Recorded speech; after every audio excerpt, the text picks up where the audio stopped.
My city, what's going on? It is time for Big Mike's open mic. Always excited when this man comes to the My City. You heard it right there. Talking about Michael. Yo, what's up, man? How are great. you? How about yourself? Welcome back to My City. I'm doing great, man. You're at Comedy Works South this weekend. How can I not be good, man? I mean, I love Comedy Works South. It's one of my favorite clubs. I remember Joe Coy, because I was doing downtown, and he goes, "You got to go to South. That's where our people are. That's where the suburbs are. That's where the families are. That's when they come out." And I ever since I made the switch, I never went back to downtown. I just love the South Club. Well, see, what I love is like every time comedians come here, especially ones that have been doing it for a long time, or even new ones, like everybody knows the downtown club. But what I'm finding is, and like one of the first people I noticed was like actually Bob Saget, was like the Comedy Works South has like its own like awesome vibe. It is. You know, like if you like the smaller room compact, which everybody likes at the downtown one, that's your thing. But man, ever since I went south, it's like, wow, like this is incredible. Just the feeling, the people that come out, and I talk about family and kids.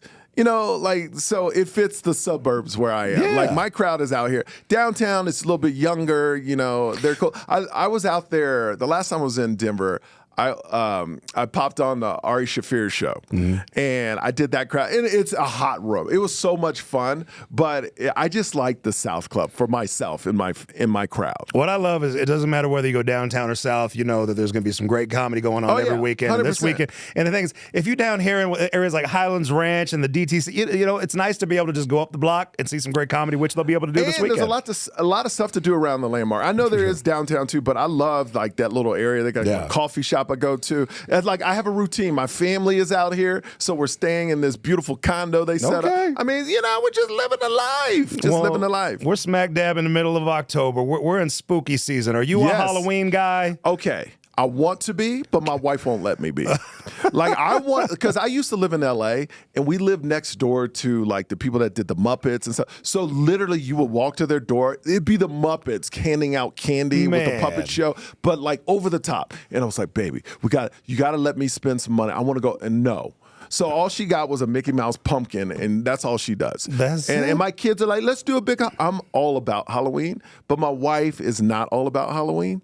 So you know, are you a dress up for Halloween, Halloween party thing? It's more of a religious thing to her. She thinks it's evil. You know, not over the top evil. She lets our kids do it. But I'm like, yeah, it's a holiday. Let's have fun. Okay, you know. So she's the downer on Halloween, and I love Halloween. It's so much fun. Good. Okay. Like, she'll let the kids dress up, and we dress up and we go trick-or-treating and stuff. But like for our house, she doesn't want evil stuff. She wants Halloween happy stuff. Like Mickey. Like we have a giant thing in our front yard. It's Mickey Mouse, a pumpkin of Mickey Mouse, but he's smiling.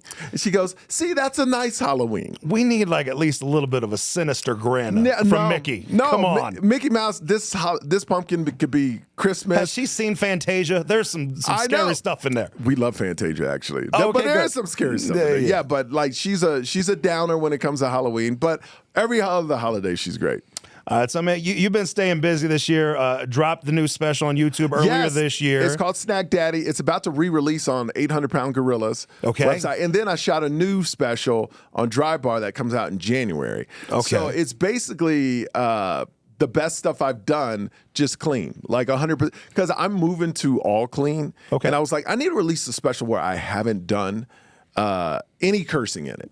And Dry Bar came to me, and it came out so great. That's awesome. And it just shows you that, my special only had like 2 or 3 curse words in them anyway. I was pretty much clean. But when I did a whole set clean, and it crushes, and it's coming out in January, I think it's going to do really big things. I have a great 6 months that's about to happen. Well, that always opens you up for the Sunday Comedy Works South night where they can do like the all ages. So, I mean, that's just more opportunities right there, too. Come on, Mel. And then I got a new game show out called Scrambled Up. Yes, you do. So I just got the ratings back. That's doing phenomenal. So things are moving in the right direction. You know, life is all about another step in the ladder, and everything is a step, and you just want to be further than you were last year. Like, and then that creates longevity. These people that pop up really quick, a lot of them go away really quick. So I just want the long and steady climb. That's the thing with you, man. I mean, you stay busy. It's consistency, always adapting. Everything from podcasts to TV to movies. You're always moving.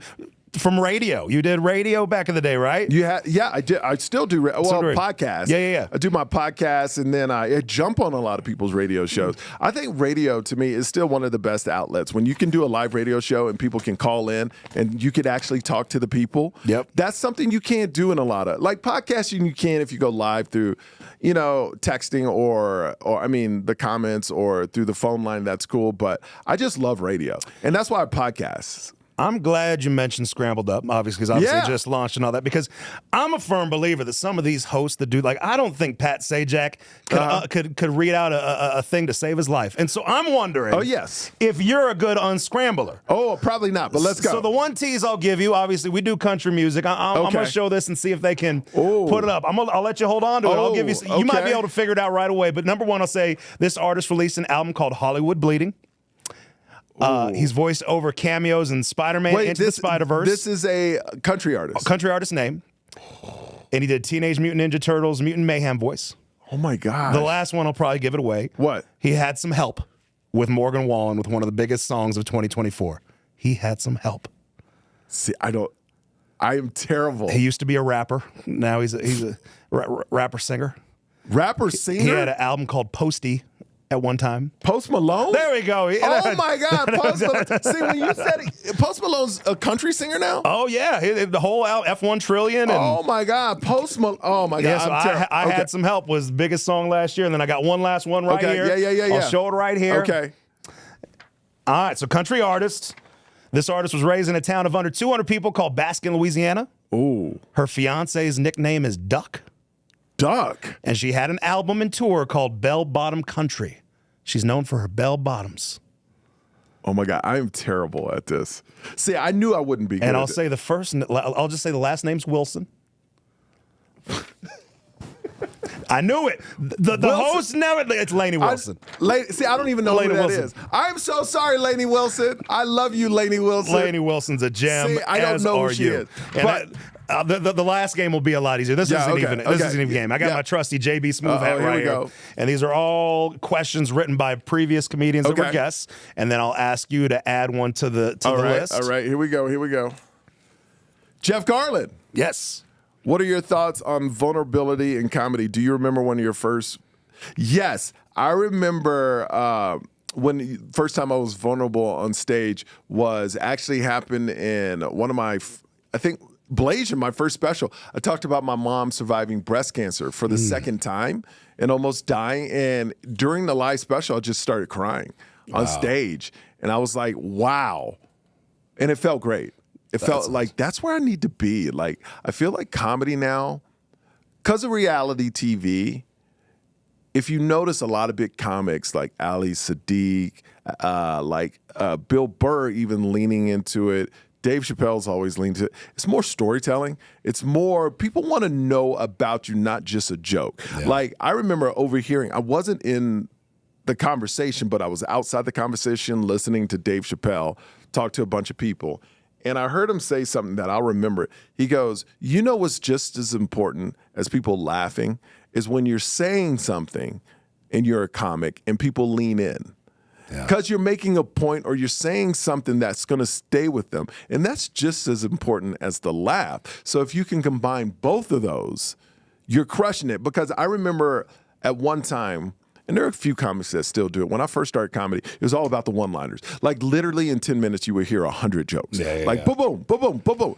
Now it's kind of like people want to know who you are. They want to invest in you. Like I remember, and I'll end it with this story. I remember Joe Coy and I went to the Hollywood Improv. I was on the show. I did well, but the last guy crushed it. And after the show, Joe Coy says, you had the best set. And I go, why? He goes, because you talked about your family. I know you. And he goes, what's the last comic's name? I go, I don't know. And he goes, that's what everybody's going to say when they leave. That last guy was great. What's his name? I don't know. And then... But they're going to remember the connection they'll remember they had the with connection, you. The story. Yeah. And because people out, and this is what all my years of comedy, I learned this, and this is what I say, people outgrow jokes, but they don't outgrow you. Mm-hmm. So I would rather you leave my show going, that's a really great guy, and I'm invested in him. and he's funny rather than he's just funny. I remember a joke he said, yeah. Yeah, you know what I mean? Or when they say your taglines, like I get stopped all the time. People go like, do I lie? It's the truth all the time. All the time. Everywhere I go, people go, do I lie? It's the truth. And that means something because that's something my mom said. So they're like, oh man, my mom's like your mom. They're relating more about your life than just a joke. Because there's tons of comedians that had great jokes, but you've seen them up here and now they're down here. Where the ones you see that the longevity is where you almost become a real life sitcom. For sure. Like they're like, okay, we haven't seen him. We didn't see him last year, but let's hear about his family now. His kids are a year older. He's almost married 10 years. Let's see what's changed. So now they're invested in your whole story. That's awesome, man. And that's what we try to. That's what I try to create. So well, Jeff Garland's going to find out that you answered his question. That's right. That's a few weeks from now, you're going to be tagged. Some comedian's going to grab your question. What's a question that we should add to the comedy hat? It could be funny. It could be serious. It could be random. Whatever you want to add. I think the most important thing is, for me, who's the first comedian that believed in you and gave you a platform to do this industry? I mean, you can clean up the question, but it's who's the first comedian to believe in you, take you on the road, and be like, I think you can do something in comedy. Because I think those people need to be shouted out, and some of them may have been forgotten now. So I always like to give tribute to the people that started you, because a lot of times these successful people, you know, we forget who started us. And I think that would be a great reminder and a great shout out to the person that did start them, because they do watch this and they might see that. And that would make them feel good, because you never know what they're going through in their life right now. Michael Yo, this weekend, Comedy Works, South of Landmark. Get your tickets, comedyworks.com. Let's go.